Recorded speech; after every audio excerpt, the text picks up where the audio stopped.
Have you ever seen that episode of The Office where Michael inhales a whole plate of fettuccine alfredo just before their rabies awareness fun run?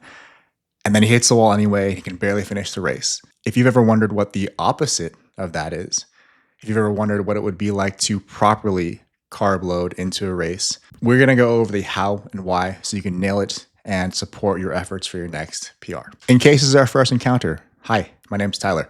I am a former natural pro bodybuilder and elite powerlifter. I have been coaching fitness online for 14 years now, if you can believe that. A few years ago, I got kind of into endurance training as well, and last year I ran my first full marathon in 3:43. Nowadays, I'm training in hopes of being the strongest marathoner that you've never heard of. But seriously, the goal for this year is to maintain a raw powerlifting total over 1,500 pounds and hopefully crack into like the 320, 330 full marathon range in the winter this year. In order for us to understand why you would want to go through a carb load in the first place, we do need to understand a little bit of basic physiology first. You can think of your body as an engine, and this engine likes to operate primarily on glucose or blood sugar. It can operate on multiple fuel types, but this is its most efficient fuel. As activity increases and your blood sugar starts to drop, you will then break down glycogen, which is stored carbohydrates, to replenish blood glucose, keep your blood sugar high enough to support the effort, and to continue using your body's preferred fuel. Now, when you hear sports scientists and elite athletes talk about hitting the wall, what they're referring to is the physiological phenomenon of running out of intramuscular and liver glycogen, so that blood sugar falls and then you are forced to rely primarily on fat oxidation. Fat oxidation requires more oxygen than glucose oxidation, so as a result, your pace will fall regardless of keeping the same perceived effort. A proper carb load can increase your baseline glycogen storage by up to 50% before the race. This essentially is just prolonging the amount of time you have before hitting that wall. But an important note is that you probably can't do this for a full marathon or a longer race without also considering intra-race fueling. But that is a longer conversation for a different day and probably a different video as well. So how do you know if you should consider carb loading? Well, my general recommendation is that if you are going to be holding race effort for longer than 80 or 90 minutes and you want to perform at your very best, you should at least consider it. While it's not likely that you will completely deplete intramuscular stored glycogen in a 90-minute effort, you do prolong the time to perceived exertion by having a proper carb load or even a moderate carb load. In one of the most cited research reviews on the topic of carb loading, Hawley et al., the data seems to suggest that you can expect up to a 2 to 3% increase in performance with a proper carb load. Now, 2 to 3% may not sound like much, but for a full marathon, that's a matter of minutes. And if you're aiming for your next PR, those minutes may just be the difference between you hitting your goal or falling short. As kind of a bigger dude myself, I feel obligated to say that if you are of higher lean body mass, going back to the engine analogy, you can kind of imagine this like having more muscle is having a bigger engine. That does mean that over the same distance and the same time, you are going to require more fuel than somebody who is, say, 30, 40, 50 pounds lighter in total lean body mass. So even if you're on the lower end of that threshold, maybe it's like an 80 or 70-minute effort, you may still consider doing some sort of carb load to support that.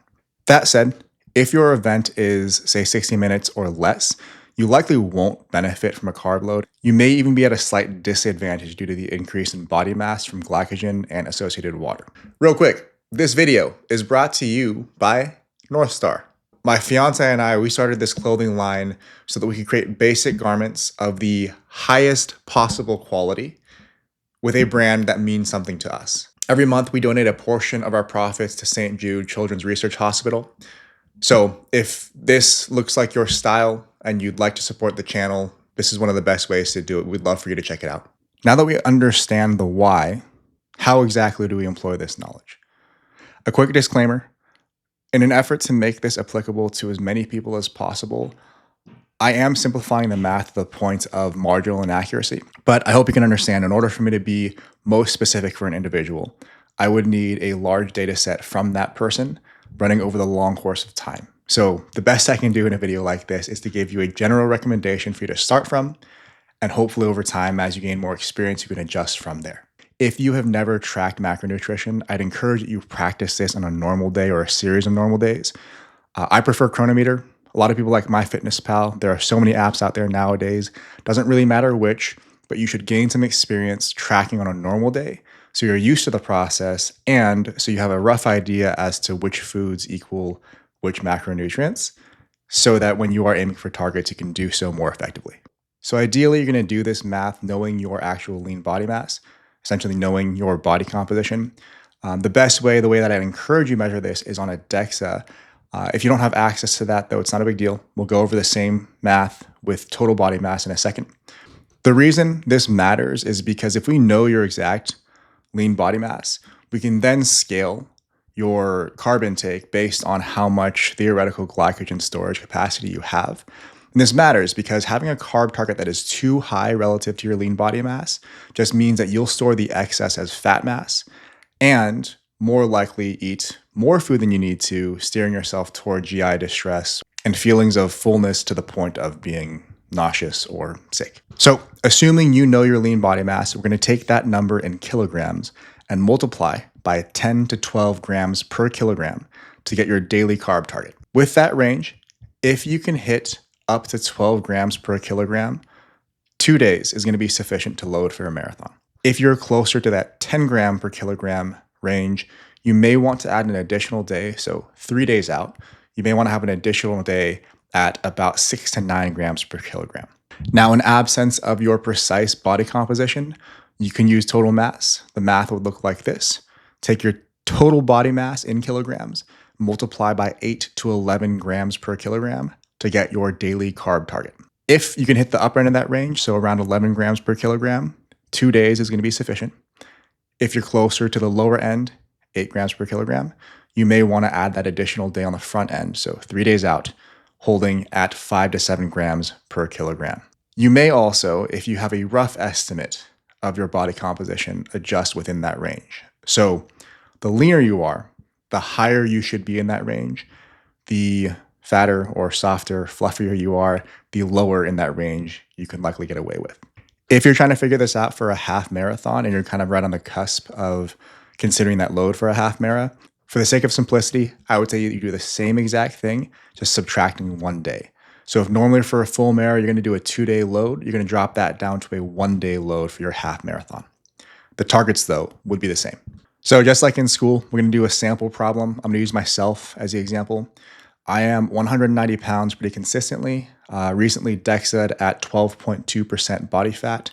So that gives me a lean body mass in kilograms of 75.9 kilos. Like we said earlier, I'm going to take 75.9 and multiply by 10 to get the low end of my range. That would be 759 grams of carbs daily. I'm going to multiply 75.9 by 12 to get the upper end of my range, which gives me 911 grams of carbs daily. Now, hearing those numbers, you might be thinking to yourself, holy moly, it's a lot of food. How would you even eat that much? It's a great question. There's a handful of adjustments we would make to make sure that you can do this without feeling full to the point of sickness. The first, most important, is that you're going to aggressively reduce fat, protein, and fiber intake for the days of this carb load. This is where most people screw up. In efforts to get their carbs high enough, they end up inadvertently increasing their other nutrients, especially fat. Think Michael Scott. And these are the nutrients that are going to contribute to your feelings of fullness and most likely, if overconsumed, make you feel sick. The second change we're going to make is we are going to increase sodium. Loose recommendation, I would say between 1,500 and 3,000 milligrams over your baseline is a great place to start. You want to do this alongside your carb intake. So don't add sodium outside. I mean, you can, but it's better to add it to your meals alongside your carbs. This allows you to take advantage of sodium glucose co-transport, just this mechanism where a sodium gradient allows you to pull glucose across cell membranes more easily. We are also going to increase fluid intake. I would recommend starting between 25 and 35% extra fluid on top of your baseline.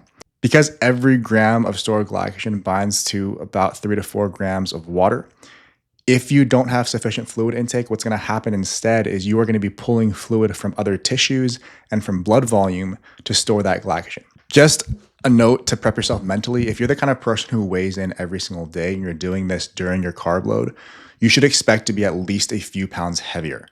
Try to remind yourself, if you feel weird about that this weight is both necessary and supportive of your best performance. It's not dead weight. It's not going to make you slower. If anything, not doing this will be a detriment to your performance. The last adjustment we're going to make is just food selection, which kind of ties into all of the previous ones.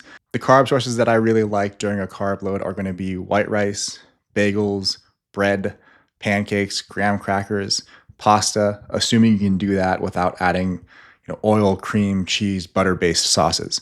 Gummy candies are great because you kind of just snack on them throughout the day. They won't make you any more full than you already are.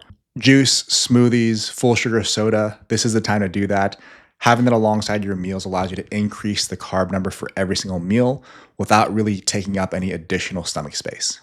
Now, things to avoid in your food selection would be fibrous veggies. Honestly, this might be the one time that I would say you could go ahead and just avoid vegetables entirely, especially if your numbers are very high. It's not going to be a long-lasting detriment to your health to avoid them, and it will give you more stomach capacity for the rest of your food. Definitely avoid fried foods and fatty meats. Sauces, spreads, and dressings that are especially fat dense, also to be avoided. I'd recommend not trying new foods during this phase. So in training or in your off season, make sure you're trying out things that are especially high carb or carb dense so that you know how you respond to them, you know how they make you feel before you use them in your carb load. Now, I want to talk you through kind of an example day. This is one day out from my last race. For context, I was traveling to a different city for this race, so I really only had access to my kitchen in the morning. And the rest of the day was a little bit trickier to plan for because we were kind of out and about, going to the race expo, going to the hotel, but still did a reasonably good job with this. For breakfast, I started with 2 bagels and a little bit of cream cheese, 1 Chobani protein yogurt drink, 3 cups of pineapple orange juice. Altogether, this makes for 24 grams of fat, 241 grams of carbs, and 50 grams of protein, which equals up to 1,352 calories. During our drive to San Francisco, we stopped at Starbucks. I got a Frappuccino. Important note, I did this without whipped cream and fat-free milk. So the numbers for this end up being 6 grams of fat, 89 grams of carbs, 2 grams of protein, for a total of 456 calories. For lunch, we stopped at the Boys Deli, got this delicious ham turkey avocado sandwich. It's pretty giant. I also ordered this without spread, which I know it's blasphemous. I even scraped out some of the avocado, which is crazy. But again, has to be done to keep the fats reasonably low. I didn't really know what I was going to eat later on in the day. I had this with a 20-ounce Coke. So altogether, lunch was 28 fat, 162 carbs, and 48 pro. That adds up to 1,065 calories. For dinner, Panda Express is an old reliable option when I'm traveling. I went with string bean chicken, honey sesame chicken, chow mein, fried rice. Important note, that's not like a plate of chow mein and fried rice half and half. That's like a full order of each of those things. In retrospect, I probably could have subbed both of those for white rice and kept the fat much lower. If I had to do this again, I probably would do that, but I don't know if it made much of a difference. I had this meal with 3 cups of apple juice. So the total here was 59 fat, 280 grams of carbs, and 51 protein. That totals up to 1,853 calories. Now, throughout the day, I also was sipping on 2 servings of Scratch Hydration Mix.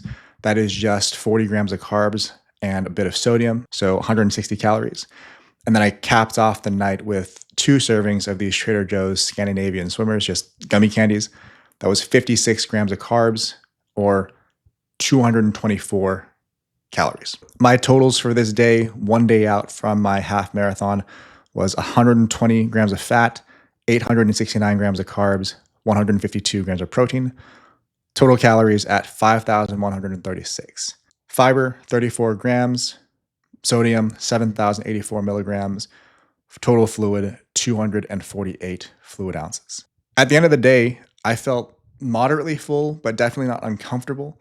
And looking at the numbers, like I said, I could definitely reduce fat intake and probably have gotten that carb number a little higher. But it was a bit of a crazy day, and I'm not unhappy with the numbers I hit for this load. If you're watching this thinking that those numbers are insane, understandable.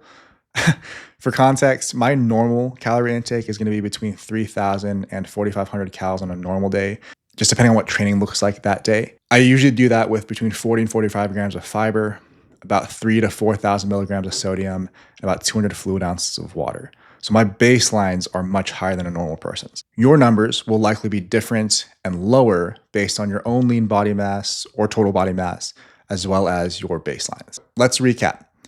In order to maximize your performance on race day, if your race effort is going to be longer than 80 to 90 minutes, it makes sense to carb load. This shouldn't just be a free-for-all of increasing your food.